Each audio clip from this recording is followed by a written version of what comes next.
Hello viewers, today is September 16th, 2024.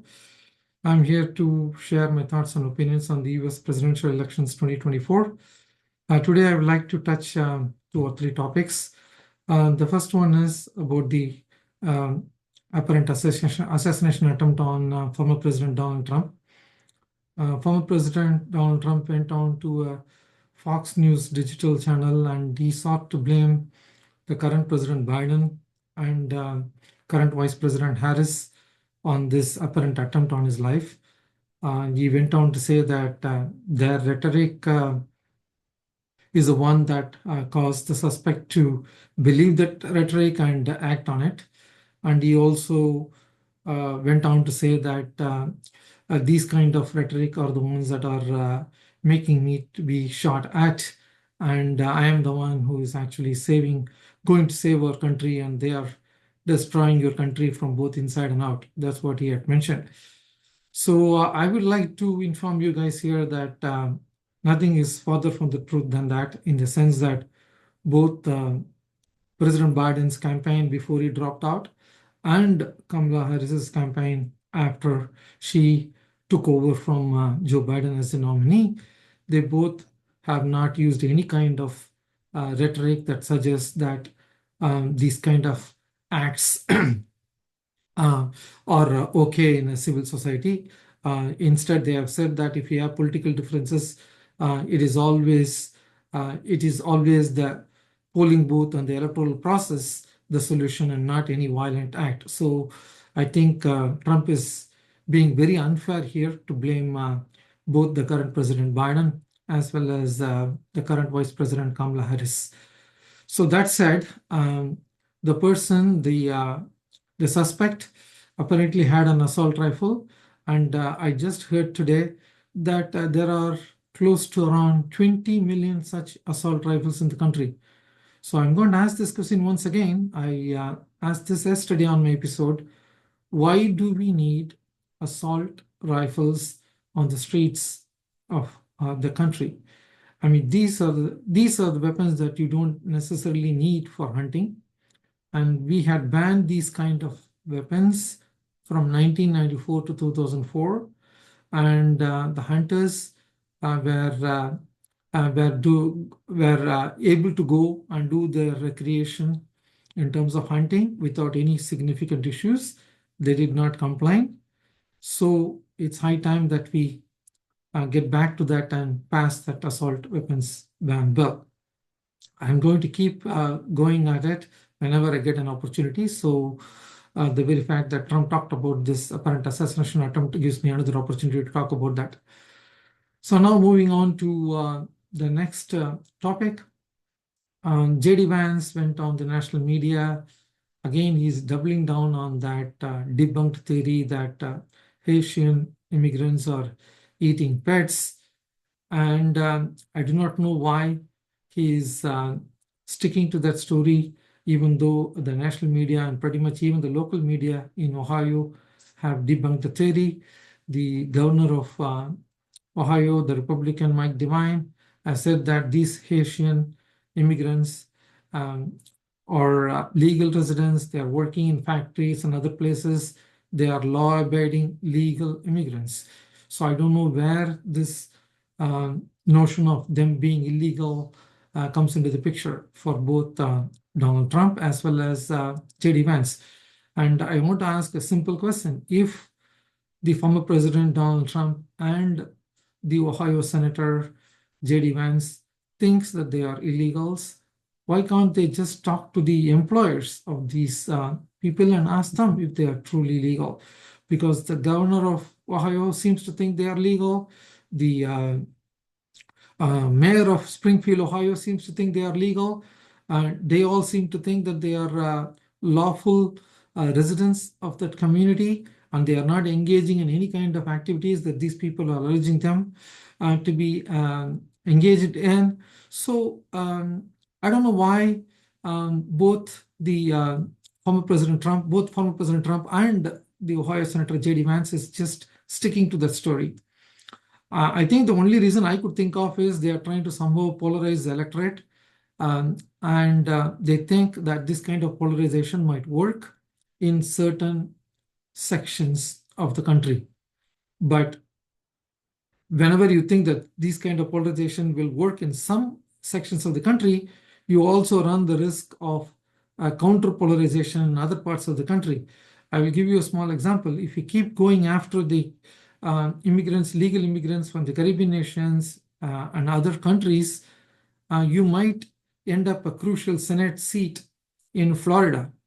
So I'll come to the Senate races at the end of this program, but nevertheless, I think whenever you try to polarize an electorate, you run the risk of the other segments joining together as a counter polarization effort. So they need to be very careful about that.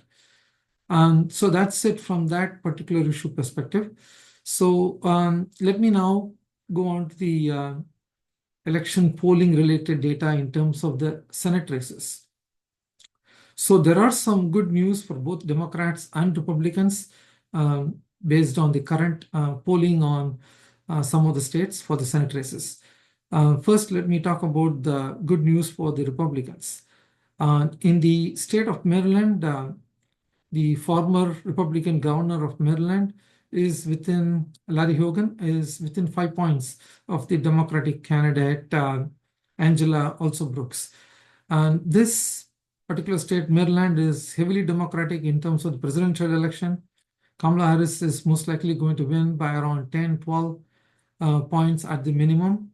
And that being the case, if Angela also Brooks is just 5 points ahead, I think this is a little bit troublesome for the Democratic candidate, and the Republicans will be very happy. And the reasons are Larry Hogan was a very popular governor. He was a two-term popular governor. He was a moderate. So I think he appeals to certain segments in Maryland. So we're going to keep a close eye on it. At the end of the day, I think Angela also Brooks will pull through because of the Kamala Harris at the top of the ticket. So there will be some downstream effect, and the down ballot races will have some benefit from that Kamala Harris Tim Walz ticket, I believe. Eventually she might win, but still this race is getting closer than I anticipated. So that's one good news for the Republicans. Then there is a bigger good news for the Republicans in the state of Montana. John Tester is trailing behind Tim Sheehy. It looks like that he is going to lose.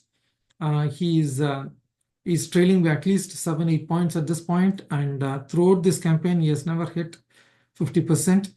Whenever an incumbent could not hit 50%, it just raises some alarm bell, and most of the times that the challenger picks up the undesirates at the end of the campaign, and it looks like Tim Sheehy might win this Senate race. I would say that Montana is more or less going to go to the Republicans, but I'm not sure about Maryland. Then let's look at the new good news for the Democrats. First, in the state of Florida, Rick Scott, the current incumbent senator, is running against Debbie Mukersel-Powell, and there are some polls that suggest that she is within 5 points of Rick Scott. Rick Scott is an incumbent, but he's not very popular. He has always won his race in a heavily contested, and he has won only by a few percentage points.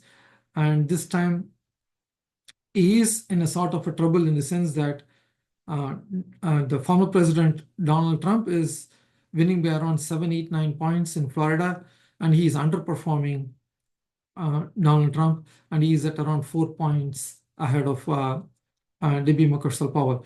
So I think we need to look at that. This is one race. I think if you try to polarize in Ohio and try to go after these Haitian immigrants or Black Americans or Caribbean immigrants who had settled down in Florida, and then the non-Cuban Hispanics in Florida, you might see a counter-polarization effort paying dividends for the Democrats in the Senate seat in Florida. So let's keep a close eye on that race and see how this polls in the next couple of weeks.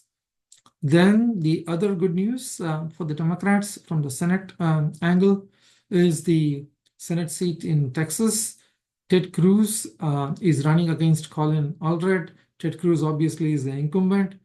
Again, he's not hitting the 50%, and it is a 3 or a 4-point race between Colin Allred and Ted Cruz.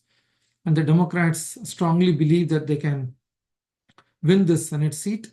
I'm still very skeptical, but there are some talk now in the Democratic circles that both the Democratic National Committee, the Democratic Senatorial Campaign Committee, and even the Kamala Harris campaign might go and invest in Texas in the last 2 weeks of the campaign. So let's wait and watch. This is going to be a very interesting race. This might go down to the wire from the Senate angle. I still feel that from the presidential race perspective, I think former President Donald Trump will prevail. But at the Senate race, I think he has an outside chance. I wouldn't say a great chance, but an outside chance to win that Senate seat. So that's good news for the Democrats because they are losing West Virginia, they are losing losing Montana. They might lose Maryland, even though that's going to be a little difficult, but they might lose Ohio or Pennsylvania. So they need a couple of Senate seats, a pickup, like in Florida and in Texas. So let's see how those races pan out in terms of polling in the next couple of weeks. And I will be in touch with you guys regarding those races in the subsequent weeks. That's it for me today. I'll come back to you with a different episode tomorrow. Till then, take care.